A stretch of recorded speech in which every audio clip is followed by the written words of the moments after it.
یوسف، تمہیں میری امی سے شادی کرنی ہوگی۔ بس میں تمہارا دوست ہوں، تمہیں میرے لیے اتنا کرنا ہوگا۔ یہ بات ایاز نے کہی تھی اپنے دوست یوسف سے۔ یوسف اور ایاز دونوں ایک ہی کالج میں پڑھتے تھے۔ دونوں کی عمر ابھی کوئی اتنی خاص نہیں تھی، دونوں ہی 12ویں کے اسٹوڈنٹ تھے اور دونوں کے درمیان گہرا یارانہ تھا، گہری دوستی تھی۔ ایسے میں ایاز ایک ایسا لڑکا تھا کہ اس کی والدہ کو اس کے والد نے طلاق دے دی۔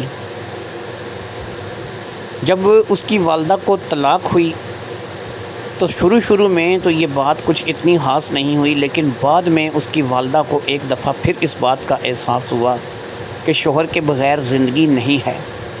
شوہر تھا تو بہت سی بہاریں تھیں، بہت کچھ تھا، لہٰذا اس کی والدہ اب دوبارہ اپنے شوہر کے پاس جانے کا ارادہ رکھتی تھی۔ ایسے میں ایک مفتی صاحب سے اس بارے میں مشورہ کیا گیا تو انہوں نے بتایا کہ اس کا ایک طریقہ کار ہے کہ اگر حلالہ ہو جائے تو یہ جا سکتی ہے۔ حلالے میں یہ ہے کہ حلالہ کہہ کر کے نہیں کیا جاتا، لیکن بعض لوگ جو ہے وہ پھر بھی باز نہیں آتے، وہ کر لیتے ہیں۔ اس میں طریقہ کار یہ ہوتا ہے کہ وہ عورت کسی اور جگہ نکاح کرے، وہ شخص اپنی مرضی سے طلاق دے۔ جیسے ہی وہ شخص اپنی مرضی سے طلاق دے گا، اس کے بعد وہ عورت چاہے تو اپنے پہلے شوہر کے ساتھ دوبارہ شادی کر سکتی ہے۔ یہاں پر عموماً ایسا ہوتا ہے کہ جب کسی عورت کو طلاق ہو جاتی ہے تو وہ خود کسی دوسرے مرد کے پاس جاتی ہے، کہتی ہے کہ تم مجھ سے شادی کر کے مجھے طلاق دو، یا پھر کوئی بھی اس کا الیک سلیک والا جا کر کے کسی مرد سے یہ بات کرتا ہے کہ تم شادی کر کے طلاق دو گے تو وہ پہلی جگہ شادی کر سکے گی۔ رسم تو ویسے ہی ادا کی جاتی ہے، لیکن جو قدرتی حکم ہے، جو حکم ربی ہے، وہ ایسے نہیں ہے۔ لیکن بہرحال لوگ اپنی حساب سے تھوڑا توڑ موڑ کر لیتے ہیں، گناہ گار ہوتے ہیں، ظاہری بات ہے، لیکن اس وقت لوگ ان باتوں کو نہیں سوچتے۔ یہی کچھ ایاز کی والدہ کے ساتھ بھی ہوا تھا۔ ایاز کی والدہ نے اپنے شوہر سے طلاق تو لے لی تھی، اور پھر انہوں نے دیکھا کہ شوہر کے بغیر زندگی جو ہے وہ بالکل ایک ویران زندگی ہے، اور یہ زندگی جو ہے ان کو سمجھ میں نہیں آ رہی تھی۔ لہٰذا انہوں نے اپنے شوہر سے، یعنی کہ جس کا نام مشتاق تھا، ان سے رجوع کرنے کا فیصلہ کیا۔ پھر مفتی صاحب نے کہا کہ حلالہ کر لو، تو حلالے کے بعد جو ہے وہ اس بات کے لیے اجازت مل جائے گی کہ پہلی جگہ شادی کر سکو گی۔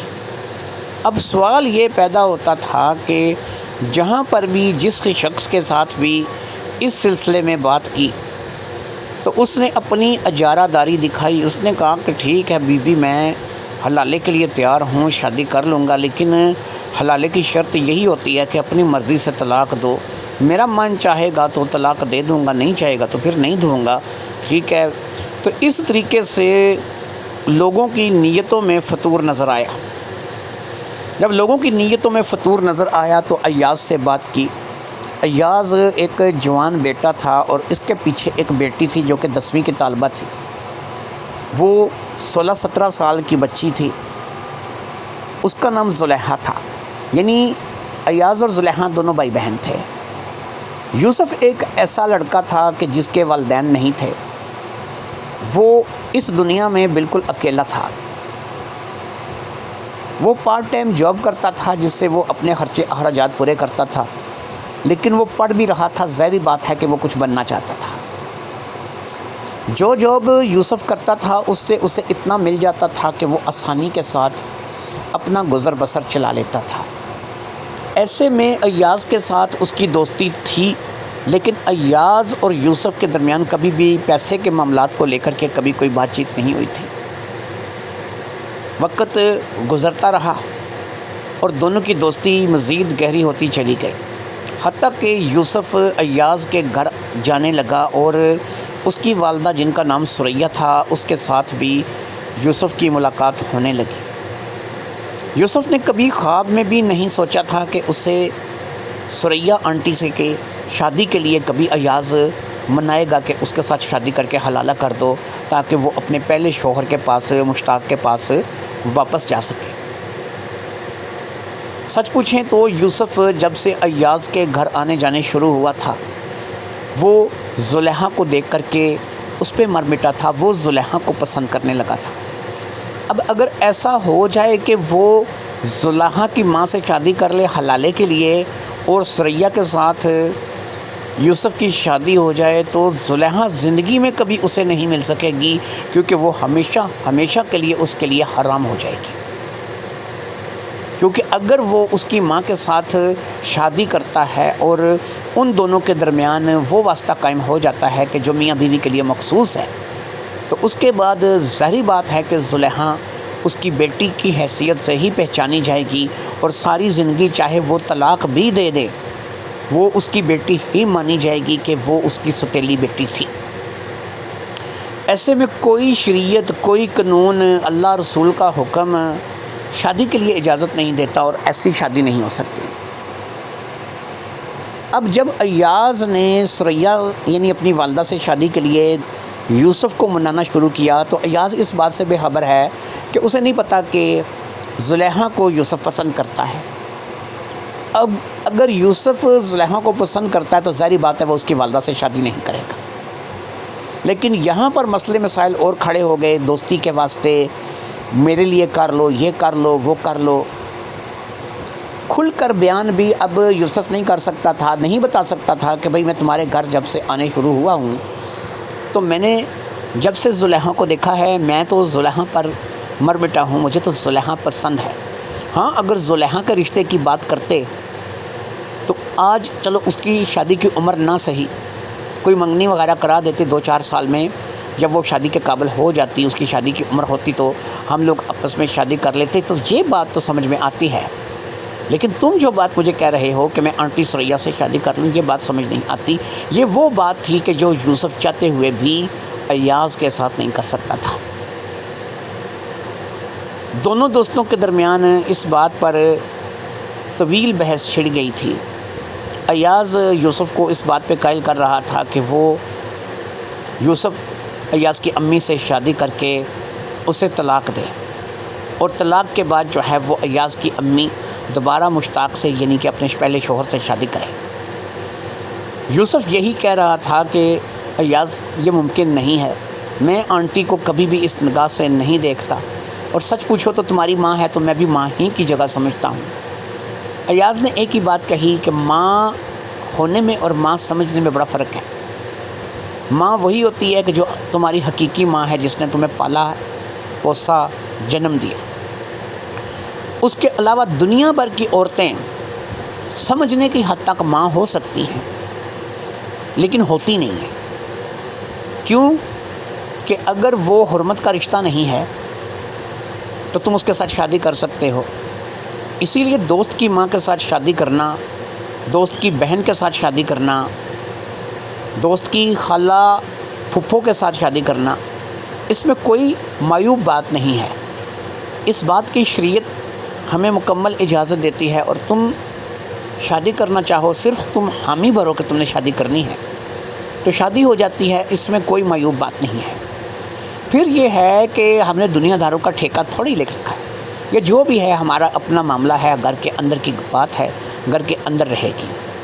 تمہیں رہنے کے لیے ایک گھر مل جائے گا، تم اپنی تعلیم پہ ویسے ہی توجہ دے سکو گے جیسے کہ اب دیتے ہو، اور اسی طریقے سے تمہارے معاملات چلتے رہیں گے۔ بس صرف فرق اتنا ہے کہ تمہیں میری والدہ سے شادی کرنی ہوگی۔ میری ماں سے شادی کرنے کے بعد 1 ماہ، 2 ماہ، زیادہ سے زیادہ 3 ماہ، اس کے اندر تم میری ماں کو طلاق دو گے، اور طلاق دینے کے بعد میری ماں جو ہے عدت کی مدت پوری کرے گی اور اپنے پہلے شوہر کے ساتھ شادی کر لے گی۔ ایاز کے لیے یہ سب کچھ کہنا آسان تھا، کیونکہ بہرحال وہ چاہتا تھا کہ مشتاق یعنی کہ جو اس کے حقیقی باپ ہیں ان کے ساتھ ان کی والدہ کی شادی دوبارہ ہو جائے، یہ سمجھوتا ہو جائے۔ یہ رشتہ ٹوٹا کیوں تھا، یہاں پہ تھوڑا سا یہ بتانا لازمی ہے۔ ایک ماموں تھا جس کا نام تبسم تھا، وہ بھائی بنایا ہوا تھا ایاز کی والدہ نے۔ ایاز کی والدہ اسے بھائی ہی سمجھتی تھی اور بھائی ہی کا درجہ دیتی تھی۔ لیکن اس کے من میں کھوٹ تھا۔ ایک روز جب وہ گھر آیا، ثریا گھر پہ اکیلی تھی، نہ ایاز گھر پہ تھا، نہ زلیخا تھی، اور نہ ہی مشتاق گھر پہ تھا۔ اس روز اس نے ثریا سے اپنے اظہار عشق کو کرنا مناسب سمجھا۔ وہ ثریا سے 3-4 سال بڑا تھا، ایک ایسا شخص کہ جو 45 سال سے اوپر کا تھا۔ ثریا اس وقت 40 کی تھی، تو اس نے ثریا کو اس بات کے لیے آمادہ کرنے کی کوشش کی کہ میرے ساتھ دوستی کرنا۔ ثریا نے اسے کہا کہ میں تمہیں بھائی سمجھتی ہوں اور بھائی ہی کی طرح دیکھتی ہوں۔ وہ کہنے لگا میں تو بھائی بہن نہیں سمجھتا نا، نہ تم میری بہن ہو، اور پھر یہ ہے کہ سمجھنے میں اور ہونے میں بڑا فرق ہوتا ہے۔ تم مجھے بھائی اگر سمجھتی ہو تو شادی سے پہلے تمام بہن بھائی ہوتے ہیں، پھر یہ ہے کہ تم مجھ سے دوستی کر لو گی تو خود بخود ہمارا رشتہ جو ہے وہ بدل جائے گا، اس لیے تم مجھ سے دوستی کر لو۔ اب اسی قسم کی تکرار ثریا کے اور اس شخص تبسم کے اندر جاری تھی، اور یہ تکرار جو ہے وہ اب اس خاص نوعیت میں اختیار کر گئی تھی کہ گھر میں کوئی بھی نہیں تھا اور وہ دونوں جو ہے وہ اس تکرار کو لگے ہوئے تھے کہ اتنے میں خالد صاحب گھر کے اندر داخل ہوئے۔ انہوں نے دیکھا کہ دونوں کی توجہ جو ہے وہ خالد صاحب کی طرف نہیں ہے، وہ دونوں ہی اپنے ہی آپ میں مگن تھے، اپنی ہی تکرار میں مگن تھے۔ اب اس لڑائی بھڑائی میں خالد صاحب کو اس بات کی سمجھ نہیں آئی کہ ثریا نہ کر رہی ہے اور جو شخص تبسم ہے وہ ہاں کر رہا ہے۔ انہوں نے سمجھا کہ یہ آگ دونوں طرف برابر لگی ہوئی ہے اور میرے پیچھے یہ گل کھلائے جا رہے ہیں۔ اس بات کو لے کر کے انہوں نے ایک للکار دی، اور للکار کے سنتے ہی تبسم جو ہے اور ثریا دونوں ہی ان کی طرف متوجہ ہوئے۔ ظاہری امر ہے کہ ایسے میں دونوں کے چہرے کا رنگ اڑنا لازمی تھا۔ ثریا کا اس لیے کہ اس کا شوہر سر پر آن پہنچا تھا اور پتہ نہیں اس نے کیا سنا ہے، اور تبسم کا اس لیے کہ میری کرتوت کھل گئی ہے اور میرے بارے میں جو ہے وہ مشتاق کو پتہ چل گیا ہے۔ اب مشتاق تھوڑا سا بولا اور اس نے بول کر کے تبسم کو تو وہاں سے دفع ہو جانے کے لیے کہا، اور اسے کہا کہ تم آج کے بعد یہاں پر نہ آؤ گے اور نہ شکل دکھاؤ گے۔ وہ وہاں سے چلا گیا۔ اب ثریا بیگم کی اور تکرار شروع ہو گئی مشتاق احمد کے درمیان۔ ثریا یہی کہنے لگی کہ وہ ایک بدکردار بدنیت شخص تھا جو کہ میری طرف غلط ارادے سے متوجہ ہوا اور میں نے اسے منع کیا۔ مشتاق کہنے لگا کہ مجھے نہیں لگتا کہ ایسا ہے، کب سے یہ ہمارے گھر میں آ رہا ہے، کب سے یہ کھیل کھیل رہی ہو میری آنکھوں کے پیچھے چھپ کر کے، کب سے یہ تم لوگوں کے درمیان چل رہا ہے، تم صرف یہ بات بنا رہی ہو، صرف جو ہے تم اس بات کو جو ہے وہ چھپا رہی ہو، میرے پیٹھ پیچھے جو ہے تمہیں شرم نہیں آتی، تم 2 جوان بچوں کی ماں ہو اور تم جو ہے اس قسم کے گل کھلاتے پھر رہی ہو۔ جب اس قسم کے الزام مشتاق صاحب نے ثریا بیگم پر لگائے تو اب ثریا بیگم بھی جو ہے تو تڑا پر آ گئی، اور تو تڑا یہاں تک بڑی کہ اس نے کہا اچھا ہے، اگر تمہیں ایسا لگتا ہے تو ہے میرا تبسم کے ساتھ چکر، میں کروں گی اس کے ساتھ محبت، میں اس کے پاس چلی جاؤں گی، میں ہمیشہ ہمیشہ کے لیے اس کے ساتھ شادی کر لوں گی، میں اس کے ساتھ رہوں گی، تمہیں جو ہو سکتا ہے کر لو۔ اب مشتاق صاحب تنزیہ سی ہنس کے کہا کہ اچھا دیکھا ہے نا، اندر کی بات کھل کر کے سامنے آ گئی۔ اب اندر کی بات کھل کر کے سامنے آئی ہے تو اس کا مطلب یہ ہے کہ واقعی تم دونوں کے درمیان چکر چل رہا تھا۔ یہ بات چپکلش کا باعث بنی۔ جب تک زلیخا اور ایاز گھر آتے یا پھر تو بات بہت حد تک بڑھ چکی تھی، اور اس حد تک بڑھ چکی تھی کہ دونوں کے درمیان ایک طلاق ہو گئی۔ ایک طلاق کے بعد کوشش تو یہ تھی کہ رجوع کے لیے کی جاتی، لیکن دونوں کے درمیان غصہ اتنا بڑا ہوا تھا کہ ایک طلاق کی مدت گزر گئی۔ ایک طلاق کی مدت گزر جانے کے بعد مشتاق صاحب نے اپنی بیگم کو دوسری طلاق دے دی۔ اب بھی رجوع کا راستہ باقی تھا۔ ایاز نے زلیخا نے دونوں کو سمجھانے کی کوشش کی، لیکن دونوں ہی کوئی بات سننے کے لیے تیار نہیں تھے۔ اوپر پہ جلدی پہ تیل کا کام تبسم نے کیا کہ اس نے بھی ایک ملاقات مشتاق سے کی، اور اس نے اپنی ہار کا بدلہ لیا کہ جیسے اسے ثریا بیگم نے ذلیل کیا تھا اور کہا تھا کہ جو ہے وہ یہاں سے دفع ہو جاؤ اور میں تمہارے ساتھ ایسا رشتہ نہیں رکھنا چاہتی۔ تو یہاں پر اس نے مشتاق سے مل کر کے ایک سازش رچی، اور وہ سازش اس کی یہ تھی کہ اس نے کہا کہ تم نام کے شوہر ہو، کام کا شوہر تو میں تھا۔ یہ بات ظاہری بات ہے کہ مشتاق کو اس قدر برہم کر گئی، اس حد تک جو ہے مشتاق کا غصہ عروج پر گیا کہ رجوع کا راستہ بالکل بند ہو گیا۔ ایاز اور زلیخا کے سمجھانے کے باوجود بھی تیسری طلاق بھی مشتاق نے بھیج دی، اور 3 طلاقیں جو ہیں وہ ثریا بیگم کو ہو گئی۔ 3 طلاقوں کے بعد ثریا بیگم اب گھر بیٹھ گئی۔ ظاہری بات ہے کہ اس کی 3 طلاقیں ہو چکی تھیں، کوئی رجوع کا راستہ باقی نہیں رہا تھا۔ قانون کے مطابق، شریعت کے مطابق وہ اب مشتاق کی بیوی نہیں رہی تھی، اور مشتاق جو ہے اس کے نکاح سے فارغ ہو چکی تھی۔ ایسے ہی اب اٹھ کر کے وہ مشتاق سے شادی نہیں کر سکتی تھی۔ اگر اسے مشتاق کے ساتھ شادی کرنی تھی تو اس کے لیے ضروری تھا کہ وہ حلالہ کرے، لیکن ظاہری بات ہے کہ ابھی تک دونوں طرف کا غصہ ٹھنڈا نہیں ہوا تھا۔ طلاق کے بعد بھی ان دونوں کے درمیان وہ بات نہیں چلی تھی۔ ثریا ایک کھاتے پیتے گھر سے تعلق رکھتی تھی، وہ بچوں کو لے کر کے اپنے گھر چلی آئی تھی۔ یہاں پر ثریا کے بوڑھے ماں باپ تھے، جو کہ ظاہری بات ہے کہ اس وقت اپنی عمر کے آخری حدوں میں تھے۔ باقی ثریا کی 2 بہنیں تھیں، وہ شادی شدہ اپنے گھر میں تھیں۔ ماں باپ نے اس بات کے لیے شکر ادا کیا تھا کہ چلو ان کے گھر میں رونق آ گئی تھی، وہ بیچارے بوڑھے ایسے ہی پڑے رہتے تھے، کبھی کبھار ان سے کوئی ملنے کے لیے آ جاتا تھا، لیکن اس بات کا ظاہری بات ہے کہ انہیں برا لگا تھا کہ ثریا طلاق لے کر کے مشتاق سے یہاں پر چلی آئی ہے۔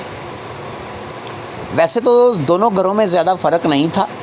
ثریا اپنے والدین کی دیکھ بھال کے لیے ویسے بھی دن میں 1-2 بار چکر لگا لیا کرتی تھی، لیکن کیونکہ ایک گلی کا فرق تھا دونوں گھروں میں، مشتاق کا مکان بھی اپنا تھا، اسے بھی کسی چیز کی کمی نہیں تھی، اچھا کماتا کھاتا تھا۔ اسی طریقے سے ثریا کا مکان بھی اپنا تھا، اسے بھی کسی چیز کی کمی نہیں تھی، یہ لوگ بھی اچھے کماتے کھاتے تھے، باپ کی پینشن تھی، اور بہترین نظام تھا جو کہ گھر کا چل رہا تھا۔ اپنا گھر تھا، 3 منزل مکان تھا ثریا کا، جس کی یہ مالکن تھی۔ 2 حصے کرائے پہ تھے، 1 حصہ ان کے اپنے رہنے کے لیے مخصوص تھا۔ لہٰذا دونوں طرف کا غصہ نہیں ٹھنڈا ہوا تھا، اور تبسم نے جو مشتاق سے مل کر کے حرکت کی تھی اس کے باعث تو تیسری طلاق بھی ہو گئی تھی۔ یعنی اس نے کہا تھا کہ تم تو نام کے شوہر ہو، کام کا شوہر تو میں ہی تھا۔ یعنی بات کرنے کا مقصد یہ تھا کہ میرے تو اس کے درمیان بہت سے واسطے ہیں، بہت سے تعلق ہیں، تمہیں کیا پتہ۔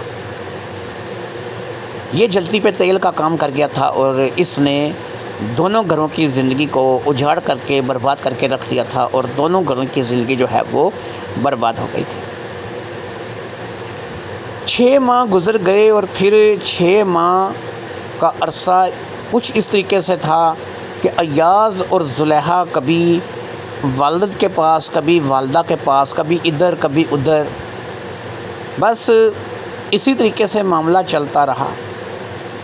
اس دوران ایاز کا من چاہا کہ وہ تبسم کو، جو کہ اس ساری فساد کی جڑ ہے، سبق سکھائے، کیونکہ یہ سب کچھ اسی کی وجہ سے ہوا تھا۔ اب اس نے، کیونکہ پہلے اسے اس بات کا ہوش نہیں آیا، وہ اس کام میں لگا رہا کہ شاید والدین کے درمیان صلح ہو جائے۔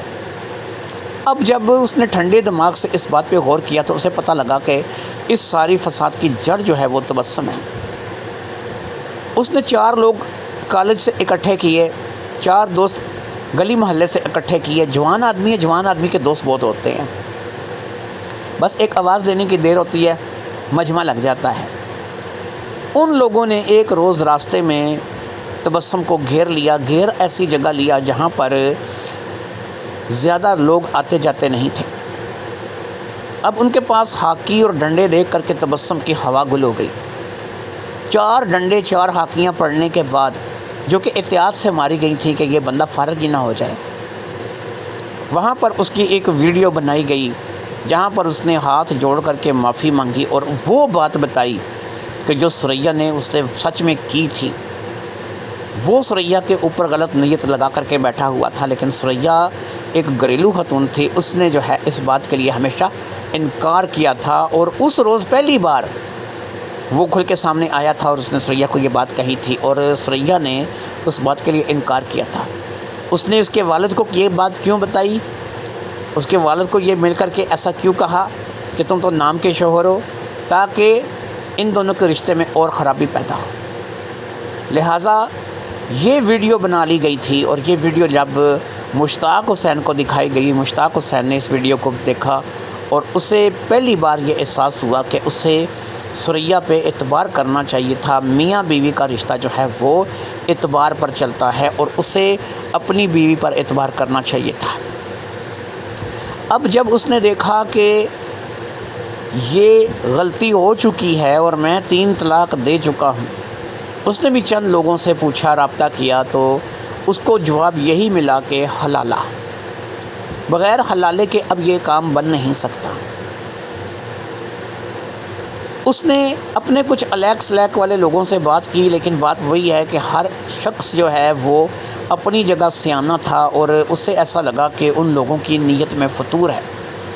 کوئی بھی ایسا شخص اس بات کے لیے آمادہ نہیں ہو رہا تھا، اور اگر کوئی کہتا تھا تو کہتا بھائی اس بات کی امید مت رکھنا، اگر ہو گئی شادی تو ہو گئی، پھر دیکھیں گے کہ طلاق دیں گے یا نہیں دیں گے۔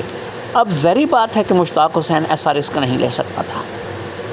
ایاز نے بھی کئی لوگوں سے مل کر کے بات کی، کئی لوگوں سے جو ہے وہ ثریا بیگم نے بھی خود بات کی، کیونکہ اب ثریا بیگم کو بھی کھل چکا تھا کہ جلتی پہ تیل کا کام تبسم نے کیا تھا کہ تم نام کے شوہر ہو، اصلی شوہر تو میں تھا۔ تو یہاں پہ کوئی بھی شوہر جو کہ ایک غیرت مند ہو وہ اس بات کو برداشت نہیں کر سکتا۔ لہٰذا اس بات کے چلتے اب سسٹم یہ چلا تھا کہ سبھی لوگ اس بات کے چکر میں تھے کہ کوئی ایسا اعتماد والا آدمی ملے، کوئی ایسا اعتماد والا لڑکا ملے کہ جس پہ اعتبار کیا جا سکے۔ لیکن جہاں پر بھی جاتے تھے کوئی نہ کوئی فراڈ، کوئی نہ کوئی ایسی بات کسی نہ کسی بندے کی پتہ چلتی تھی کہ جہاں سے یہ لوگ فیصلہ کرتے تھے کہ یہ بندہ اعتبار کے قابل نہیں ہے، یہ شخص اس قابل نہیں ہے کہ اس پہ اعتبار کیا جا سکے۔ اسی طریقے سے 8-9 مہینے گزر چکے تھے۔ ایک روز بیٹھے بیٹھے ایاز کے ذہن میں یوسف آیا۔ اسے پتہ تھا کہ یوسف کے رشتہ دار تو اسے آج تک ملنے تک نہیں آئے، والدین اس کے نہیں ہیں۔ اس نے ہوش سنبھالا تو اپنے آپ کو محنت مزدوری میں ڈال دیا۔ اس کو پڑھائی کا شوق تھا، اس نے اپنے آپ کو خود یہاں تک پہنچایا کہ آج وہ 12ویں کلاس کا طالب علم ہے۔ وہ زیادہ بڑی عمر کا نہیں تھا، وہ صرف 21 سال کا تھا، اور ایاز بھی 21 کا ہی تھا، یعنی کہ دونوں ہی ہم عمر تھے۔ ایاز کی اور اس کی دوستی ایک مثالی دوستی تھی۔ دوستی کے درمیان کبھی پیسہ حائل نہیں ہوا تھا، کبھی سٹیٹس حائل نہیں ہوا تھا۔ وہ ایک خوش شکل نوجوان تھا، ہر لحاظ سے ایک ایسا انسان کہ جس کے اوپر اعتبار کیا جا سکے۔ پھر وہ ثریا آنٹی یعنی کہ ایاز کی والدہ کے ساتھ کئی مرتبہ ملاقات کر چکا تھا، ان کے گھر آ چکا تھا، ثریا آنٹی کی بنے ہوئے کھانے کھا چکا تھا، تعریف کر چکا تھا، چائے پی چکا تھا۔ یہ وہ تمام باتیں تھیں کہ جو یوسف کے لیے جو ہے اور ایاز کے لیے اس طرف اشارہ کر رہی تھیں کہ یہ رشتہ اگر ہو جائے، ایاز اگر اعتبار کر سکتا تھا تو وہ یوسف پر آنکھ بند کر کے اعتبار کر سکتا تھا۔ یوسف ایک ایسا انسان تھا کہ جو پارٹ ٹائم جاب کرتا تھا، وہ ایک ہوٹل میں کام کرتا تھا جس کی ڈبل شفٹ ہوتی تھی، ایک صبح کی ایک شام کی۔ وہ 4 بجے سے جاتا تھا اور پھر رات گہ تک وہ ہوٹل پہ کام کرتا تھا، پھر وہ اپنے کمرے میں چلا جاتا تھا جو اس نے لے رکھا تھا، وہاں پر جا کر کے وہ تھوڑا پڑھائی کرتا تھا، پھر سو جاتا تھا، اگلے روز کالج سے پھر چھٹی، پھر تھوڑا سا آرام، پھر وہ ہوٹل، یہی اس کی زندگی تھی۔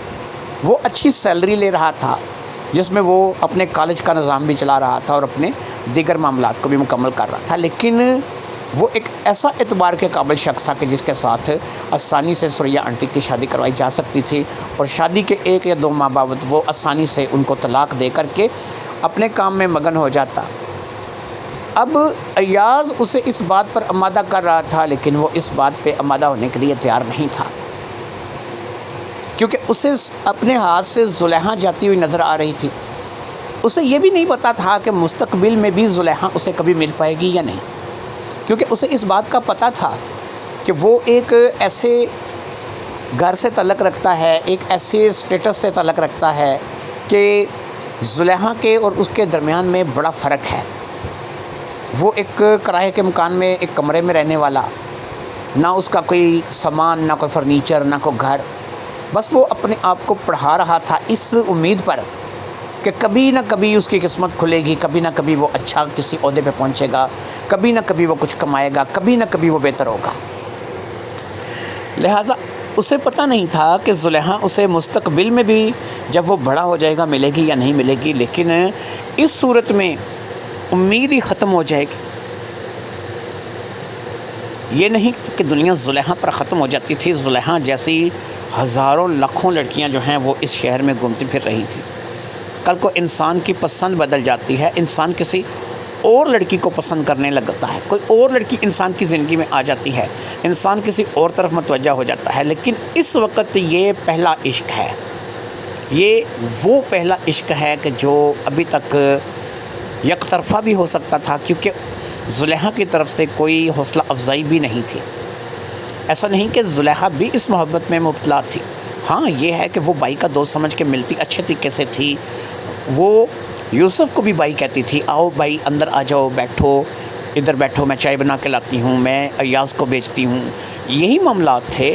یہاں پر بھی نہیں کہا جا سکتا تھا کہ یہ شادی جو ہے یہ متوقع تھی، جب پھر وہ یوسف کو اس نظریے سے پسند کرتی تھی۔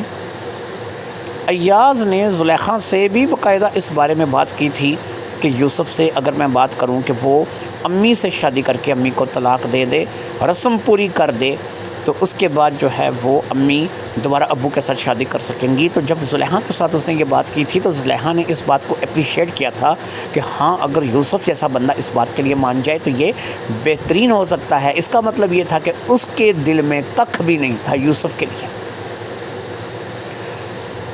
یہ بات بھی یوسف کو ایاز نے بتائی تھی کہ زلیخا اور میں دونوں راضی ہیں اور دونوں چاہتے ہیں۔ یہاں سے یوسف کو ایک بات کا اندازہ ہو گیا تھا کہ زلیخا اس کے بارے میں وہ کچھ نہیں سوچتی جیسا کہ وہ زلیخا کے بارے میں سوچتا ہے، لیکن ظاہری بات ہے کہ اب وہ اتنی آسانی سے ہار ماننے والوں میں سے نہیں تھا۔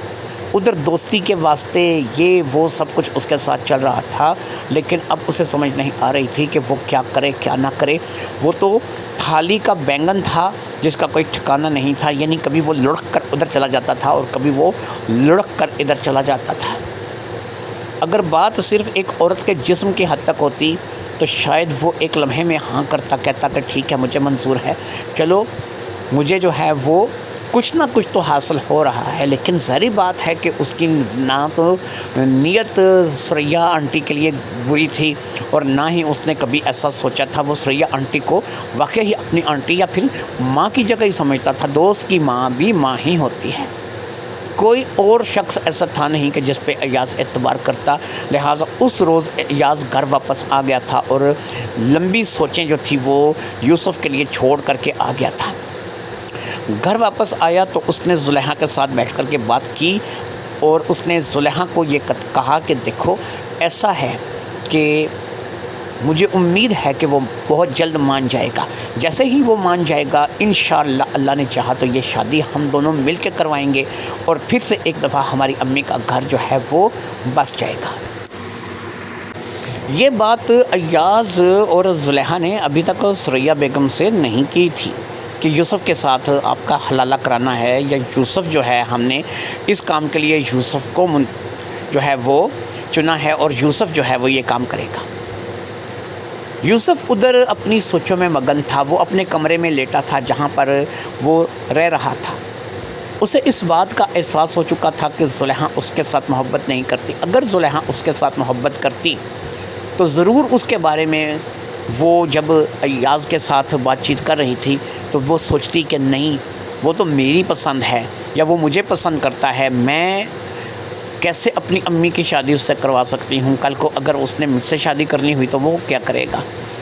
یوسف کے امیدوں پر سچ پوچھیں تو یہاں سے پانی پھر چکا تھا، لیکن بس وہ یہ چاہتا تھا کہ شاید کوئی امید بھر آئے، لیکن رات بھر سوچنے کے بعد بھی اس نے یہ فیصلہ کیا تھا کہ ایسا لگتا نہیں ہے کہ ہو سکے گا۔ لہٰذا اب سونے سے پہلے اس نے اس بات کا فیصلہ کر لیا تھا کہ اگر زندگی ایسے ہی لکھی ہے تو زندگی کو رکنا نہیں چاہیے، زندگی کو آگے بڑھتے رہنا چاہیے۔ اگر میری زندگی میں یہی لکھا ہے کہ ایاز اور زلیخا کو میں اپنے بیٹے اور بیٹی کے، چاہے ستیلے ہی صحیح لیکن بیٹے اور بیٹی کے روپ میں دیکھوں تو ٹھیک ہے، میں ثریا آنٹی کے ساتھ شادی کر کے انہیں اپنی بیوی بنا کر کے ان کے ساتھ حلالہ کروں گا۔ پھر یہ ہے کہ مہینے 2 مہینے کی بات ہے، طلاق دے کر کے سائڈ پہ ہو جاؤں گا۔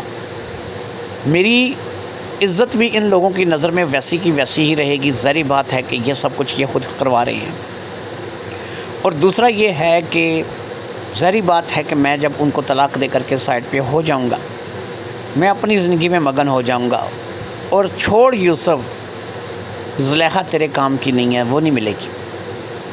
یہاں سے تمہیں یہی لگ رہا ہے کیونکہ ماں کے ساتھ نکاح کرنے کے بعد بیٹی کے ساتھ تو کر ہی نہیں سکتا، لیکن بیٹی کی طرف سے بھی تو کوئی چانس نہیں ہے نا، وہاں پہ کوئی ایسا ہے ہی نہیں ہے۔ اسے تو خوشی ہے کہ میں اگر اس کی والدہ کے ساتھ شادی کر کے یہ حلالہ کر دوں۔ اس رات اس نے سونے سے پہلے اس بات کا فیصلہ کر لیا کہ وہ ایاز کو ہاں کر دے گا۔ زندگی رکنی نہیں چاہیے، زندگی کو آگے بڑھتے رہنا چاہیے۔ اگلے روز اس کی روٹین، کالج سے ہوٹل سے ایاز کے ساتھ اس کی ملاقات نہیں ہوئی کیونکہ ایاز کالج ہی نہیں آیا۔ 2 سے 3 دن گزر گئے، پھر کالج میں ایاز کے ساتھ اس کی ملاقات ہوئی تو ایاز نے اسے گھیر لیا، بلکہ ایک طرف لے گیا، اسے ایک طرف لے کر کے گیا۔ اب یہاں پر یہ ایک پارک سا تھا جو کہ کالج کے اندر ہی بنا ہوا تھا، کوئی آمد و رفت نہیں تھی۔ اس نے یوسف کو بٹھایا، اس نے کہا یوسف سناؤ کیا کہتے ہو؟ کیا تم میری بات کا مان نہیں رکھو گے؟ کیا تم وہ سب کچھ جو کہ میں نے تمہیں کہا ہے ایسے ہی چھوڑ دو گے؟ تم ہماری دوستی کے لیے کچھ بھی نہیں کرو گے؟ یقین کرو، ہم لوگ چاہتے ہیں کہ تمہاری شادی امی سے کروا کے امی کا حلالہ کروا دیں اور پھر امی جو ہے وہ واپس ابو کے پاس چلی جائیں۔ اب یوسف نے کہا کہ دیکھو ایاز، میں نے اس بارے میں بہت سوچا ہے، اور اس ساری سوچ کے بعد میں نے اس بات کا فیصلہ کیا ہے کہ ٹھیک ہے، اگر تم اور زلیخا دونوں اس بات پر راضی ہو تو مجھے کوئی اعتراض نہیں ہے۔ تم لوگ جب بھی چاہو گے میں بیٹھ کر کے آنٹی سے نکاح کر لوں گا، اور اس کے بعد آنٹی میری بیوی بن جائیں گی۔ پھر جیسے تم کہو گے، چند دنوں میں، مہینے میں، جب بھی تم کہو گے میں آنٹی کو طلاق دے دوں گا، اور آنٹی جو ہے وہ پہلی جگہ شادی کر سکیں گی۔ ایاز خوش ہو گیا، اس نے اٹھ کر کے یوسف کو گلے لگا لیا۔ یوسف نے اس کا بہت بڑا مسئلہ حل کر دیا تھا۔ دونوں دوست خوشی خوشی ایک دوسرے سے رخصت ہوئے۔ اندر سے یوسف کے تو ٹوٹ پھوٹ جاری تھی کیونکہ اس نے اس بات کے لیے حامی تو بھر لی تھی، لیکن زلیخا کا خیال جو تھا اس کے من سے نہیں جا رہا تھا۔ لیکن کیا کرتا، اسے بھی یقین تھا کہ زلیخا اسے نہیں ملے گی۔ اب باری تھی کہ یہ بات ثریا بیگم سے کی جائے، اور ظاہری بات ہے کہ ثریا بیگم کے ساتھ بات یہ کون کر سکتا تھا؟ یہ بات زلیخا اور ایاز ہی کر سکتے تھے۔ زلیخا ایاز بچے نہیں تھے، جوان تھے، انہیں اس بات کا پوری طرح سے احساس تھا کہ وہ اپنی ماں سے کیا بات کرنے جا رہے ہیں، لیکن وہ کہتے ہیں نا کہ شرع میں شرم نہیں ہوتی۔ اس رات دونوں نے ہی اپنی ماں کو ایک جگہ اپنے سامنے بٹھا لیا، کچھ چائے بن گئی، کچھ بسکٹ سنیکس وغیرہ آ گئے، کچھ سموسے وغیرہ آ گئے۔ یہ رات کی عیاشی تھی جو کہ تینوں ماں بیٹا کر رہے تھے۔ اب ایاز نے کہا کہ امی، میں نے ایک ایسا بندہ اپنی زندگی میں ڈھونڈ لیا ہے کہ جس کے اوپر میں پورا اعتبار کر سکتا ہوں، وہ آپ کے ساتھ حلالہ کرنے کے لیے تیار ہے۔ اگر آپ اس کے ساتھ شادی کرو گی، وہ آپ کو طلاق دے دے گا، پھر آپ واپس ابو سے شادی کر کے ابو کے پاس چلی جاؤ گی۔ ہم لوگوں نے بڑا سوچ سمجھ کے اس بندے کا انتخاب کیا ہے، نہ تو وہ فراڈی ہے، نہ ہی وہ کسی قسم کا کوئی ایسا انسان ہے کہ جس کے اوپر ہم اعتبار نہ کر سکیں۔ بس یہ ہے کہ عمروں کا فرق ہے۔ ثریا بیگم نے کہا کہ ایسا کون سا بندہ ہے؟ تم خود دیکھ سکتے ہو کہ مشتاق نے بھی کتنی کوشش کی ہے، میں نے بھی کتنی کوشش کی ہے، کتنے لوگوں سے اس بارے میں کہا ہے، لیکن بعد میں پتہ چلتا ہے کہ جس شخص کے پاس بھی ہم لوگ گئے ہیں اس کے پیچھے کوئی نہ کوئی چھپا ہوا مقصد ہے، کوئی نہ کوئی بات اس کے بارے میں سننے کو ایسی مل جاتی ہے کہ جی چاہتا ہے کہ اس بندے کے اوپر اعتبار نہ کیا جائے۔ پھر یہ ہے کہ بہت سے لوگ ایسے ہیں کہ جن کے ساتھ ہم نے بات کی ہے تو انہوں نے کہا کہ ٹھیک ہے ہم کریں گے، لیکن کتنے پیسے ملیں گے؟ وہ اس بات کو بھی سودا سمجھ رہے ہیں کہ ٹھیک ہے ہم یہ کام کر دیں گے، لیکن اس کے بدلے میں ہمیں پیسے کتنے ملیں گے؟ کچھ لوگ یہ کام پیسوں کی لالچ میں کر رہے ہیں۔ تو ایسے میں تمہیں کون سا ایسا کوئی نیک بندہ مل گیا ہے کہ جو میرے ساتھ شادی کرے گا، مجھے سکھی بھی رکھے گا، میرے ساتھ دھوکہ بھی نہیں کرے گا، مجھے طلاق بھی دے گا ٹائم پہ، اور اس کے بعد جو ہے وہ میری اگلی شادی میں شامل بھی ہو جائے گا کہ ٹھیک ہے جا کے مشتاق سے دوبارہ شادی کر لو۔ اب ایاز نے کہا کہ ہے ایسا شخص، اسی لیے تو میں آپ کو بات کرنے کے لیے بیٹھا ہوں، اور میں آپ کو مزے کی بات بتاؤں کہ میں نے اس سے بات بھی کر لی ہے اور اس نے اس بات کے لیے ہاں بھی کر دی ہے۔ وہ ہاں کرنے کے لیے تیار نہیں تھا، لیکن میں نے اسے منا لیا ہے۔ زلیخا بھی اس بات پہ راضی ہے، کیونکہ زلیخا پہلے ہی سے اسے اپنے بھائی کی جگہ سمجھتی ہے، یعنی مجھ میں اور اس میں فرق کوئی نہیں کرتی۔ زلیخا کے لیے وہ بھائی جیسا ہے، لیکن اگر وہ آپ سے شادی کر لے گا، ہم کچھ عرصے کے لیے اس کے ستیلے بیٹا اور بیٹی ہو جائیں گے اور آپ اس کی بیوی ہو جائیں گی، کیونکہ شریعت قانون ہمیں اس بات کی اجازت دیتا ہے۔ تو آپ اس سے شادی کر کے اپنا گھر بسائیں گی، پھر وہ جب بھی آپ کہیں گی، جب بھی ہم تقاضا کریں گے، مہینے میں، 10 دن میں، 15 دن میں، 2 مہینے میں، 3 مہینے میں، جب بھی کہیں گی وہ آپ کو طلاق دے گا۔ اس کے بعد آپ اپنی عدت کی مدت کو پوری کیجئے، اور عدت کی مدت کو پوری کرنے کے بعد آپ واپس ابو سے شادی کر لیجئے گا۔ یعنی یہ مشکل وقت جو ہے، یہ جو مشکل گھڑی ہم لوگوں پر آ گئی ہے، اس تبسم کی وجہ سے، لہٰذا یہ مشکل کی گھڑی ہم لوگوں سے کٹ جائے گی، اور ہم لوگ ایک دفعہ پھر ایک پریوار کی طرح ایک جٹ ہو کر کے ایک جگہ بیٹھ سکیں گے۔ ابو کو بھی اس بات کا پچھتاوا ہے، اس لیے بہتر یہی ہے کہ وہ آمادہ ہے تو آپ بھی آمادہ ہو جائیں۔ اگرچہ ثریا بیگم کو احساس تھا کہ کون ہو سکتا ہے، کیونکہ اب ایک ہی شخص کے بارے میں ان کا ذہن جا رہا تھا کہ زلیخا بھائی مانتی ہے، یہاں سے وہ پہنچ گئی تھی کہ کون ہے، لیکن پھر بھی انہوں نے رسماً پوچھا کہ ایاز بتاؤ گے کہ یہ شخص کون ہے جس کے ساتھ میری شادی کرا کے میرا گھر آباد کرنے کا سوچ رہے ہو، جو اس حلالے کے لیے تیار ہے، جس پہ تم آنکھیں بند کر کے اعتبار کر سکتے ہو۔ ہلکی سی مسکراہٹ ایاز کے چہرے پر آئی۔ اس نے کہا امی، آپ بھی سمجھ تو چکی ہیں، لیکن اگر میرے ہی منہ سے سننا چاہتی ہیں تو میں بتاؤں کہ یہ اور کوئی نہیں، یہ یوسف ہے۔ ثریا بیگم نے کہا ہاں مجھے احساس ہو گیا تھا تمہاری باتوں سے کہ یہ یوسف ہے۔ ٹھیک ہے، اگر قسمت میں ایسا ہی لکھا ہے تو مجھے بھی کوئی اعتراض نہیں ہے۔ میں یوسف کے ساتھ شادی کر کے اپنا گھر ایک دفعہ پھر آباد کروں گی، اور پھر کوشش کروں گی کہ مہینے 2 مہینے میں طلاق لے لوں اور طلاق لے کر کے تمہارے ابو سے عدت کی مدت پوری کرنے کے بعد نکاح کر۔ اب ثریا اٹھی اور اس نے ایاز اور زلیخا کی طرف پلٹ کر کے دیکھا۔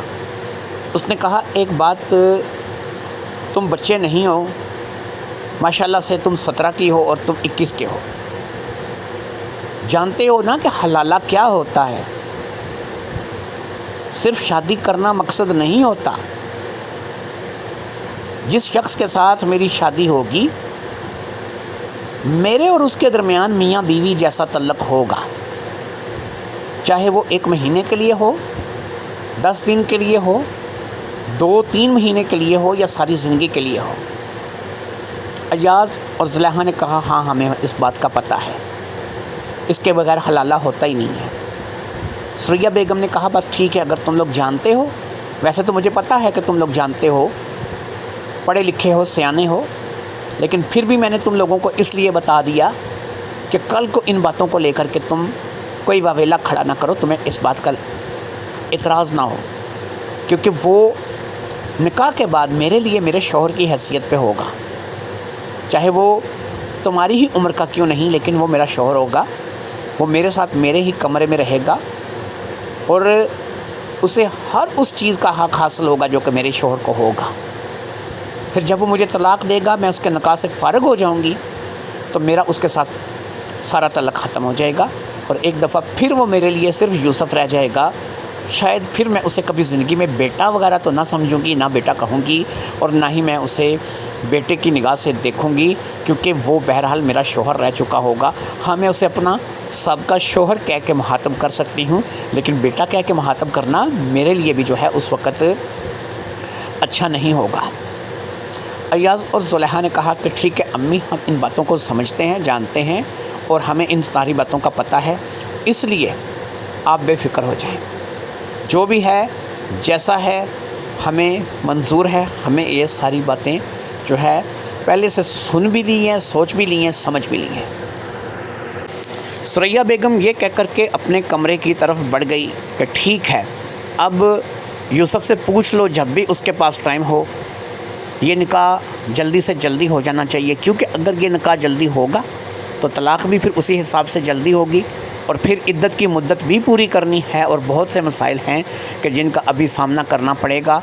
اگر میں 2 مہینے بھی یوسف کی منکوحہ رہتی ہوں، یعنی اس کے نکاح میں رہتی ہوں، اس کے بعد 3-4 مہینے کی مدت، یعنی 6 ماہ تو یہ گئے، اور 6 ماہ کے بعد کہیں جا کر کے میں 7ویں مہینے میں یا 8ویں مہینے میں تمہارے ابو سے دوبارہ شادی کر سکوں گی۔ لہٰذا تم لوگ جتنی جلدی ہو سکے یوسف کے ساتھ نکاح کا انتظام کرو۔ اگلے ہی روز ایاز نے یوسف سے مل کر کے یہ ساری باتیں طے کر لیں، اور یہ نکاح کیونکہ صرف ثریا بیگم کے گھر میں ہی ہونا تھا، صرف قاضی کو بلا کر کے یہ نکاح پڑھایا جانا تھا، اور 4 لوگ اپنے ہی تھے جو کہ اس نکاح میں اکٹھے ہونے تھے، حتیٰ کہ مشتاق بھی اس نکاح میں شامل ہونا تھا، اور اسے بتایا گیا تھا کہ ایاز کے دوست نے اس بات کے لیے آمادگی کا اظہار کیا ہے، اور وہ جو ہے وہ ثریا بیگم کے ساتھ شادی کر کے جو ہے وہ اس حلالے کی رسم کو ادا کرے گا۔ بس تھوڑے سے لوگ تھے، دوست تھے، عزیز تھے، جو کہ قریبی تھے، ان لوگوں کو مدعو کیا گیا تھا، اور پھر یہ نکاح جو ہے وہ ہو گیا۔ اس نکاح کے ہونے کے بعد لوگ جو ہے وہ اپنے اپنے گھروں کو رخصت ہو گئے، مشتاق بھی وہاں سے چلا گیا، ظاہری بات ہے کہ اس نے وہاں پہ رکنا نہیں تھا، لوگ بھی اپنے اپنے گھروں کو چلے گئے، حتیٰ کہ رات کا کھانا کھا کر کے اب ایاز اور زلیخا بھی اپنے اپنے کمروں میں سونے کے لیے چلے گئے۔ دلہن کو دلہن والے کمرے میں پہنچا دیا گیا تھا، جو کہ زیادہ سجاوٹ تو نہیں کی گئی تھی، لیکن ایسا کمرہ بنایا ضرور گیا تھا کہ یہ دلہن کا کمرہ ہے، اس روز کے لیے مخصوص ہے، اور خاص طور پر دلہن اور دلہا کے لیے یہ مخصوص کیا گیا ہے۔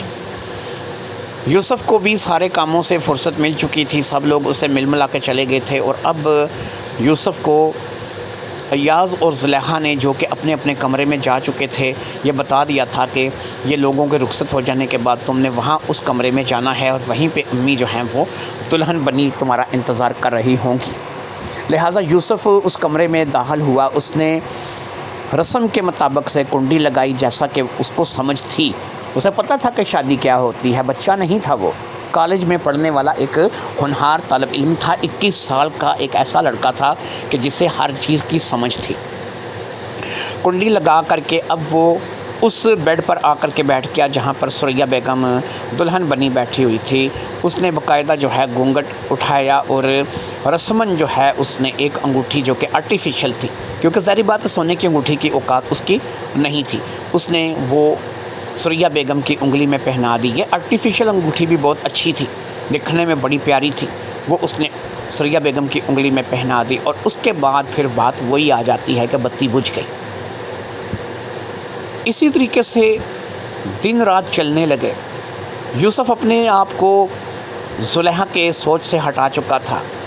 اسے پتہ چل چکا تھا کہ زلیخا اس کی نہیں ہے اور زلیخا نے کبھی اس کے بارے میں کچھ سوچا ہی نہیں ہے. وہ ایویں ہی اپنے ذہن میں ایک من گڑت خیالی پلاؤ پکا کر بیٹھا ہوا تھا جس کا کوئی حقیقت سے کوئی واسطہ، کوئی تعلق نہیں ہے. جب اس نے اس بات کو مکمل طور پر محسوس کر لیا تھا تو اس نے جو ہے وہ زلیخا اور ایاز کو اپنے سوتیلے بچوں کی شکل میں قبول کر لیا تھا. وہ اب بھی وہی کام کرتا تھا، ہوٹل چلا جاتا تھا، کالج چلا جاتا تھا، واپس آتا تھا. اب یہ تھا کہ خرچے اس کے تھوڑے کم ہو گئے تھے کیونکہ اسے پکا پکایا گھر سے مل جاتا تھا. وہ گھر میں کوئی خرچہ نہیں دیتا تھا، ساری تنخواہ اسے بچتی تھی، سب کچھ اسے بچ جاتا تھا. وہ کمرہ اس نے چھوڑ دیا تھا جہاں پر وہ کرائے پہ رہتا تھا. اب جتنی بھی تنخواہ تھی وہ ملتی تھی، وہ لا کر کے ثریا کے حوالے کرتا تھا کہ بھئی یہ مجھے ملی ہے، یہ میری تنخواہ ہے، اس پہ تمہارا حق ہے اس وقت تک جب تک کہ تم میری نکاح میں ہو. قریب 1 مہینہ گزر گیا اور 1 مہینے کے بعد اب ایاز اور زلیخا چاہنے لگے کہ یہ رشتہ اب ختم ہو جائے. 1 مہینہ بہت ہوتا ہے. یہ ایک ایسی زندگی جو کہ عارضی ہے جس میں حلالہ کیا جا رہا ہے. 1 مہینے کا نکاح بڑا نکاح مانا جاتا ہے. یعنی کہ وہ اگر اب طلاق لے لیں تو میرے خیال میں یوسف کو بھی کوئی اعتراض نہیں ہونا چاہیے اور اسی طریقے سے معاملات جو ہیں وہ آگے بڑھتے چلے جائیں گے. اب زلیخا اور ایاز نے یہ بات اپنی والدہ ثریا بیگم سے اس وقت کی کہ جب یوسف ہوٹل پہ گیا ہوا تھا. اس نے کہا کہ امی میرے خیال میں اب 1 مہینہ ہو گیا ہے، ہمیں یوسف کو طلاق کے لیے آمادہ کرنا چاہیے اور چاہتے ہیں کہ یوسف آپ کو طلاق دے دیں. ثریا بیگم نے کہا کہ ٹھیک ہے، لیکن ایک بات یاد رکھو کہ میں ابھی یوسف سے طلاق نہیں لینا چاہتی ہوں. ایاز اور زلیخا کو حیرانی ہوئی کہ بھئی آپ ابھی یوسف سے طلاق کیوں نہیں لینا چاہتی ہیں؟ بھئی آپ جو ہے وہ کیوں نہیں چاہتی کہ یوسف ابھی آپ کو طلاق دے؟ اب ثریا بیگم نے کہا اصل میں یہ کوئی منطق نہیں ہے، بس سسٹم ایسا ہے کہ میں نے یہ چاہا تھا کہ میں کم سے کم 2 یا 3 مہینے اس حلالے کے نکاح میں رہوں گی. جب میں نے یہ نکاح کیا تھا میری سوچ تھی اس وقت کہ 2 یا 3 مہینے میں اس نکاح میں رہوں گی.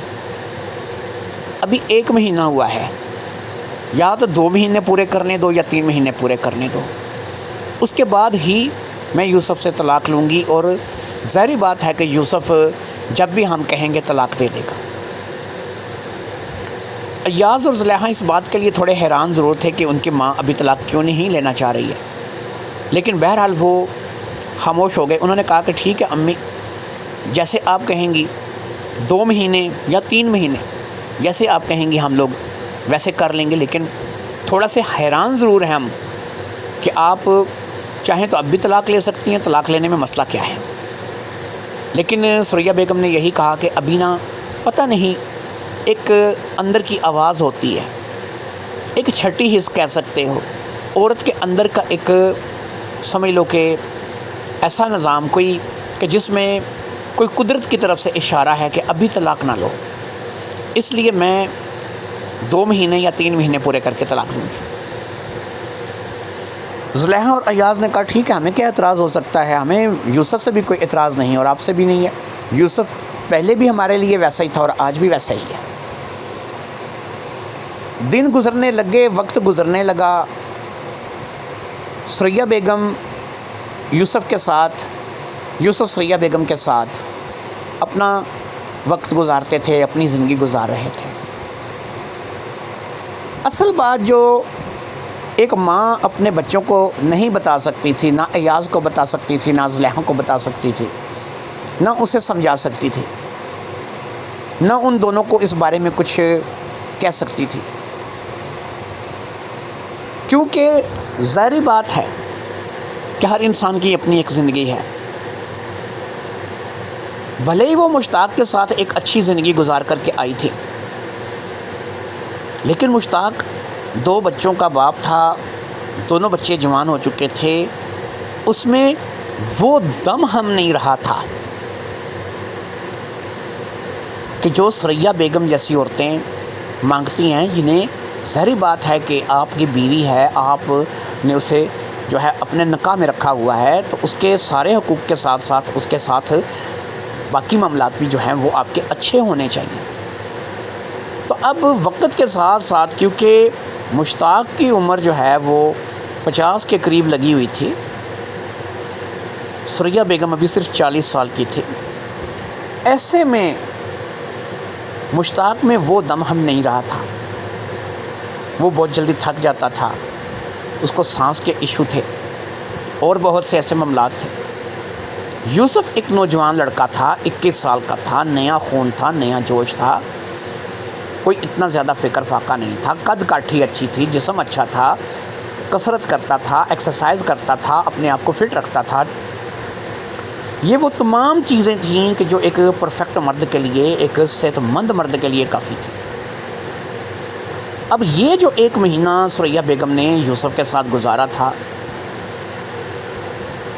اسے اپنی جوانی کا وہ وقت یاد آ گیا تھا کہ جب وہ نئی شادی کر کے مشتاق کے ساتھ آئی تھی۔ وہ چاہتی تھی کہ یہ لمحات مزید طویل ہو جائیں، کبھی ختم ہی نہ ہوں، اس لیے اس نے 2 مہینے یا 3 مہینے کا کہا تھا۔ اس کے ذہن میں کوئی سوچ نہیں تھی شادی کے وقت کہ میں 2 مہینے رہوں گی یا 3 مہینے رہوں گی، اس کے بعد طلاق لے لوں گی۔ یہ تو شادی کے بعد اس کے ذہن میں یہ سوچ پیدا ہوئی تھی کہ ایک نوجوان لڑکا، ایک طاقتور اسے ملا تھا اس کے شوہر کی حیثیت سے۔ وہ چاہتی تھی کہ میں اس سے جتنا فائدہ حاصل کر سکوں گا، اس لیے اس نے منیمم 3 مہینے اپنے ذہن میں رکھ لیے تھے۔ کچھ دن اور گزر چکے تھے، 2 مہینے مکمل ہونے والے تھے۔ زلیخا اور ایاز نے بھی اب کوئی بات نہیں کی تھی، وہ صرف یہ چاہتے تھے کہ جب بھی ماں خود بولے گی کہ ٹھیک ہے اب مجھے اس شخص کے یوسف سے طلاق دلوا دو یا میں یوسف سے طلاق مانگتی ہوں، تو یہ تو وقت چند لمحوں کی، چند لفظوں کی بات ہے، جو کہ جب بھی یوسف ادا کرے گا ثریا اس کے نکاح سے فارغ ہو جائے گی، پھر عدت کی مدت اور پھر مشتاق کی طرف واپسی۔ لیکن قدرت کو شاید کچھ اور ہی منظور تھا۔ انسان کی سوچ سے آگے، بہت آگے قدرت کی سوچ ہے۔ انسان کی سوچ یہاں پر ختم ہوتی ہے، وہاں سے قدرت شروع ہوتی ہے۔ مشتاق کی طبیعت اچانک خراب ہونے کی اطلاع جو ہے وہ زلیخا اور ایاز کو ملی، اور وہ اپنے باپ کی طرف بھاگے کہ بھئی ان کو کیا ہوا ہے۔ پتہ چلا کہ ان کو ہاسپٹل لے کر کے گئے ہیں، اور ہاسپٹل لے جا کر کے پتہ چلا کہ دل کا اٹیک آیا ہے۔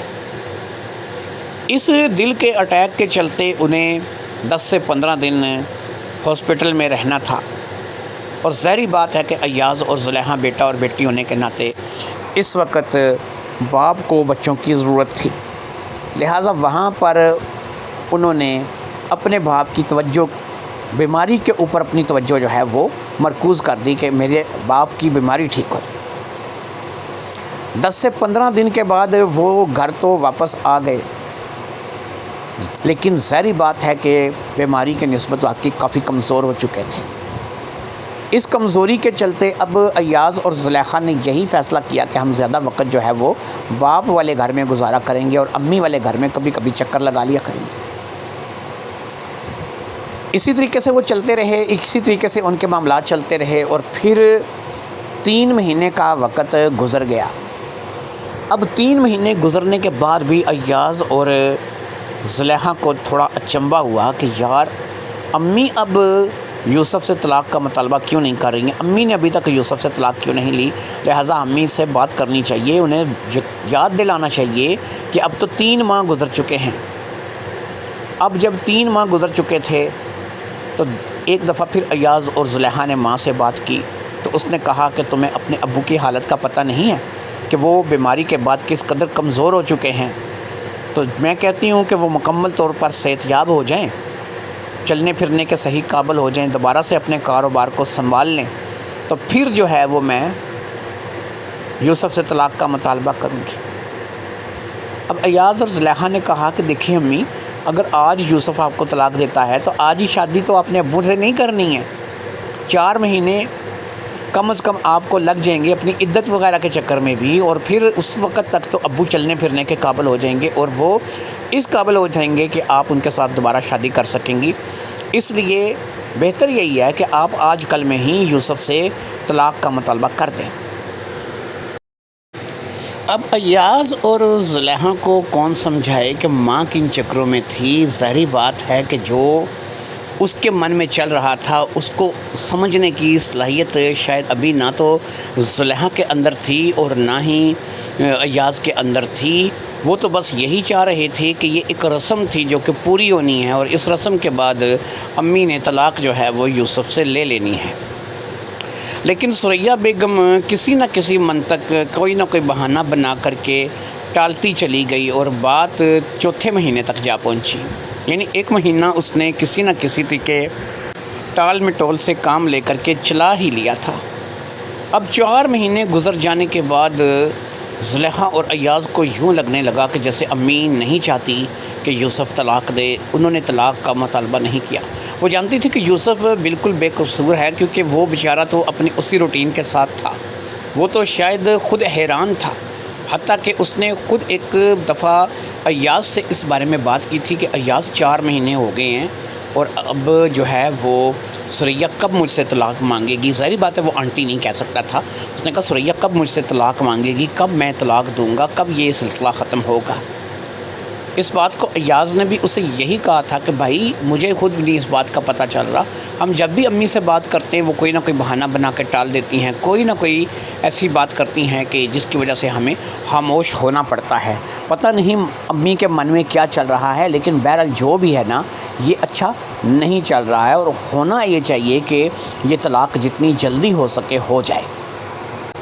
شاید یوسف کو بھی اس بات کا پتہ تھا کہ مستقل تو ایسا اب نہیں ہے کہ یہ طلاق میں نے دینی ہے اور اس کے بعد میں یہاں اس گھر سے میرا جو سلسلہ ہے اس قسم کا وہ ختم ہو جائے گا، باقی آتا جاتا تو رہوں گا، دوست ہونے کی حیثیت سے ایاز کا آتا جاتا رہوں گا، لیکن ظاہری بات ہے وہ خود اس بات کو سوچ رہا تھا کہ 4 مہینے گزر گئے ہیں اور ابھی تک ثریا نے مجھ سے طلاق کا مطالبہ نہیں کیا ہے، لیکن بہرحال کیا کہہ سکتے ہیں، ایاز کو بھی سمجھ نہیں آ رہی تھی، زلیخا کو بھی سمجھ نہیں آ رہی تھی، صرف ثریا کو اس بات کی سمجھ تھی، ایک جوان خون، ایک جو شیلا لڑکا اسے ملا ہوا تھا، اسے کیا ضرورت تھی کہ وہ ایک بڈھے کے پاس واپس جائے، ایک ایسے انسان کے پاس واپس جائے کہ جو اب دل کا مریض تھا، جس کے اندر وہ دم خم نہیں رہا تھا، جس کے اندر اب وہ بات نہیں رہی تھی۔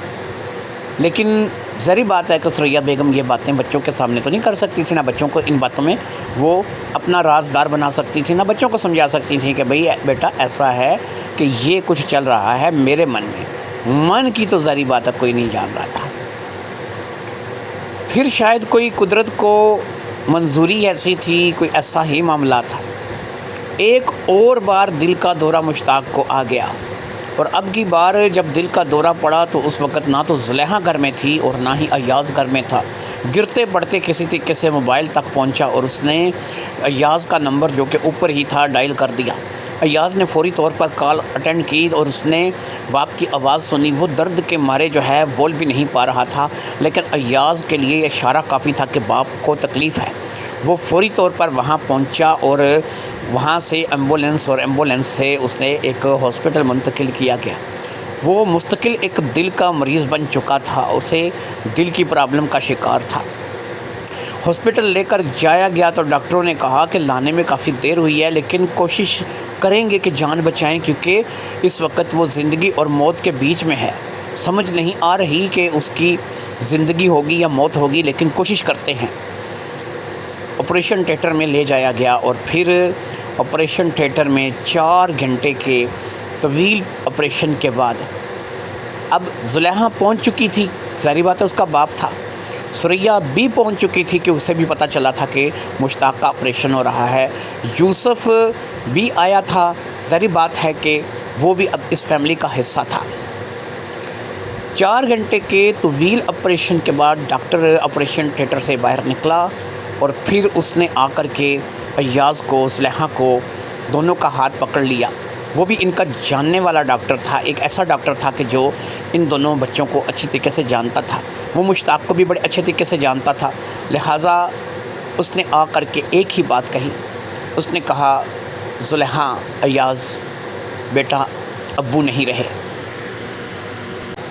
ہم نے بہت کوشش کی ان کی زندگی بچانے کی، ان کو صحیح کرنے کی، لیکن آنے میں دیر ہو چکی تھی، اس لیے یہ دل کا دورہ ان کی جان لے گیا۔ زلیخا اپنی باپ کا موت کا سن کر کے وہیں لہرا کر گر پڑی۔ ظاہری بات ہے کہ وہ اپنے باپ کی موت کا صدمہ اس کے لیے بہت مشکل تھا۔ ایاز نے نیچے جھک کر کے اسے اٹھایا، اسے سنبھال کر کے وہاں بینچ پر بٹھایا، پانی وغیرہ لایا جانے لگا، اسے ہوش دلایا جانے لگا۔ ایاز لڑکا تھا، برداشت کر گیا، ظاہری بات ہے۔ یوسف کو بھی افسوس تھا، ظاہری بات ہے کہ مشتاق کے مر جانے کا افسوس کسے نہیں تھا۔ ثریا کو افسوس تھا، ایسا نہیں ہے کہ ایک طویل عرصہ ایک انسان کے ساتھ گزارا ہے تو اس کے مرنے پہ افسوس نہیں ہوگا، لیکن وہ اس قدر رنجیدہ نہیں تھی، شاید اس کے ذہن کے چلتے، اس کے ذہن کے اندر جو بات تھی اس کے چلتے وہ زیادہ رنجیدہ نہیں تھی۔ ڈیتھ باڈی کو بچوں کے حوالے کر دیا گیا، گھر لے آئے، کفن دفن کا انتظام شروع ہو گیا، لوگ آنے لگے، اعلان ہو گئے۔ باپ کا سب کچھ بچوں کے نام تھا، وہ گھر زلیخا اور ایاز کو ہی ملنا تھا، پھر وہ دکان جو کہ مشتاق کی تھی جہاں سے وہ اچھا خاصا کماتا تھا، وہ زلیخا اور ایاز کو ہی سنبھالنی تھی۔ یہ سب کچھ ملا تھا لیکن باپ نہیں ملا تھا، باپ زندگی کی بازی ہار گیا تھا۔ کہتے ہیں کہ وقت بڑے سے بڑے صدمے کو بھر دیتا ہے، وقت گزرتا رہا، یہ صدمہ بھی بھر گیا۔ اب 2-3 مہینے مزید گزر چکے تھے، دونوں گھر اب ان لوگوں کے استعمال میں تھے، دونوں ہی گھر اپنے تھے، دکان بھی انہوں نے کسی شخص کو چلانے کے لیے دے دی تھی، کیونکہ ظاہری بات ہے ایاز تو دکان چلانے سے رہا، لیکن چیزیں گن کر کہ بھئی اتنا مال ڈال کے دے رہے ہیں، اتنا ہمیں اس میں پرافٹ ہے، اس طریقے سے ایاز نے ایک بندے کو دکان پہ بٹھا دیا تھا، دکان بیچی نہیں تھی، اس بندے کو مہینے کی تنخواہ پر رکھا گیا تھا، وہ چیزیں گن کر دی گئی تھیں۔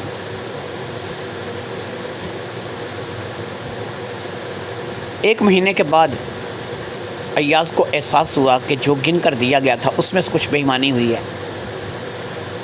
لہٰذا اب اس نے یوسف سے ایک دفعہ بات کرنے کا فیصلہ کیا۔ یوسف کو کہا کہ تم اگر ہوٹل والی نوکری چھوڑ دو، اس دکان کے منافع میں سے آدھا منافع لو، کیونکہ تم گھر کے فرد ہو، ملازم نہیں ہو، اس دکان کے منافع میں سے آدھا منافع لو، آدھا ہمیں دو، آدھا خود لو، تو اس دکان کو سنبھال لو۔ یوسف ظاہری بات ہے کہ ہوٹل کی ڈیوٹی سے تو یہ بہت زیادہ بہتر تھا، لیکن یہ فل ٹائم ڈیوٹی تھی، اس کے لیے اس نے کہا کہ میں فل ٹائم ڈیوٹی تو نہیں دے سکتا۔ اب ایاز نے کہا کہ تم اسی وقت جب کالج سے آ کر کے دکان کھول لو، یہی ہے کہ رات کو دیر تک کھلی رکھو، تمہارا اتنا ہی ٹائم لگے گا، اتنا ہی تمہیں فائدہ ہوگا جتنا پہلے ہوتا تھا۔ لہٰذا اب اس نے کالج سے آنا، کالج سے آ کے دکان کھول لینی، اور پھر رات کو 11 10:30 11 بجے تک دکان کو کھلی رکھنا، پھر دکان بند کرنا، گھر آ جانا۔ اب یوسف دبے دبے لفظوں میں یاد سے کہتا ہے کہ بھائی مجھے کب فارغ کرو گے؟ میں نے حلالے کے لیے شادی کی تھی، اور یہ شادی مشتاق کے بننے کے بعد تو حلالہ ختم ہو گیا، کیونکہ اب تو رجوع جو ہے تمہاری ماں نے کس کے ساتھ کرنا ہے۔ اس بات کو لے کر کے اب زلیخا اور ایاز بھی پریشان تھے کہ کیا کیا جائے کیا نہ کیا جائے۔ خیر چاروں ایک جگہ اکٹھے ہو کر کے بیٹھے، کیونکہ یہ بات اس وقت تک کسی کنارے نہیں لگ سکتی تھی جب تک چاروں لوگ ایک جگہ اکٹھے ہو کر کے نہیں بیٹھیں گے اور اس مسئلے پر وچار نہیں کریں گے۔ وچار یہ ہوا کہ دکان ملنے کے بعد یوسف کی زندگی میں اچھا بدلاؤ آئے گا، اتنے پیسے سے ملیں گے کہ یہ اپنا آپ بنا سکے گا، اپنی زندگی سنوار سکے گا، اپنا سب کچھ سوچ سکے گا۔ دو گھر ہیں، جہاں مرضی رہے، جہاں مرضی گئے، کوئی اس کی مطلب اس کو کوئی منع کرنے والا نہیں۔ وہ زندگی جو یہ پہلے گزار رہا تھا اس سے تو بہت اچھی زندگی سے میسر ہے۔ ہوٹل کا کام بھی چھوٹ گیا، دکان مل گئی، جس دکان کا یہ سمجھ لو آدھے کا پارٹنر ہے۔ اگر اس میں 10,000 روپے کی بچت آتی ہے، 5 یہ لے گا، 5 ہمیں دے گا۔ 1,00,000 روپے کی بچت آتی ہے، 50,000 یہ لے گا، 50,000 ہمیں دے گا، تو اس میں یہ آدھے کا پارٹنر ہے۔ ہمارے ساتھ مل کر کے، ہمارے گھر میں رہ کر کے اسے اتنا فائدہ ہوا ہے۔ یہ بات ثریا بیگم کر رہی تھی۔ میرا شوہر نہیں رہا، یعنی جس کے پاس میں نے واپس جانا تھا میرا وہ شوہر نہیں رہا۔ ویسے بھی میں اس کی طلاق میں تھی، منکوحہ تو میں اب یوسف کی ہوں، میری شادی یوسف کے ساتھ ہوئی ہے، لہٰذا اگر یوسف کو اعتراض نہ ہو تو یہ رشتہ نبھائے چلے جائے، اس میں اسی کا فائدہ ہے۔ اب یوسف نے کہا کہ دیکھے بھئی بات یہ ہے، آپ لوگوں کی بات درست ہے، آپ لوگوں کے ساتھ رہنے میں مجھے واقعی بہت بچت ہے، میں اپنی زندگی کو سنوار سکتا ہوں، پیسہ اکٹھا کر سکتا ہوں، کل کو پڑھ لکھ کر کے کسی اچھی جگہ جاب کچھ بہت اچھا کر سکتا ہوں، کوئی بڑا افسر لگ سکتا ہوں۔ یہ باتیں آپ کی ساری درست ہیں، لیکن ہر انسان کو اس بات کی چاہت ہوتی ہے کہ وہ شادی کرے تو اس کے بچے ہوں، اس کی اولاد ہو۔ اب ایسے میں کہ جب ایاز ہے، زلیخا ہے، یہ دونوں آپ کے بچے ہیں، آپ اس وقت میری بیوی ہیں، چاہیے تو یہ کہ میری اولاد بھی ہو۔ اگر مجھے یہاں سے اولاد مل جائے تو پھر ظاہری بات ہے کہ میں کہیں جانے والا نہیں۔ ہر انسان کو اولاد کی خواہش ہوتی ہے کہ اس کے اپنے بچے ہوں۔ اب زلیخا اور ایاز رشتے کے اعتبار سے تو میرے سوتیلے بچے ہیں، لیکن ظاہری بات ہے کہ یہ کبھی بھی مجھے ابو کہہ کر کے مخاطب نہیں کریں گے۔ اگر ایسا ہو جائے تو پھر مجھے کوئی اعتراض نہیں ہے۔ اب ایاز اور زلیخا تو کیا جواب دیتے، ظاہری بات ہے کہ یہ میاں بیوی کا معاملہ تھا اور اس میں ان کے پاس بولنے کی گنجائش نہیں تھی، لہٰذا انہوں نے کہا کہ ہمیں تو ہوگا بھی تو کوئی اعتراض نہیں ہوگا، اور نہیں بھی ہوگا تو ہمیں کوئی اعتراض نہیں ہے، یہ تم دونوں کا آپسی معاملہ ہے، ہم اس میں کوئی بات نہیں کر سکتے۔ یہ کہہ کر کے وہ اپنے اپنے کمروں کی طرف بڑھ گئے۔